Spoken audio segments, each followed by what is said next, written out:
এই পর্যায়ে আপনাদের সম্মুখে শুধু একটি মাসুম বাচ্চা জানাজা কিভাবে পড়াইব সেই প্রদর্শনী আমরা আপনাদের সম্মুখে উপস্থাপনা করতেছি। আমরা সকলে মনোযোগ দিয়ে শুনবো।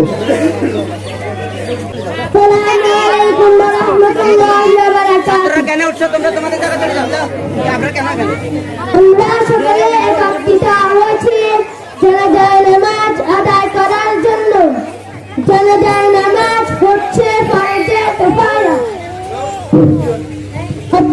আল্লাহর কাজ মিলে আদায় করলে সকলের পক্ষ থেকে আদায় হয়ে যাবে, অন্যথায় গ্রামের সকলে গুণাগার হবে। জানাজার নামাজে দুটি কাজ নম্বর 1 চার তাকবীর পড়া। নম্বর 2 দাঁড়াইয়া নামাজ আদায় করা।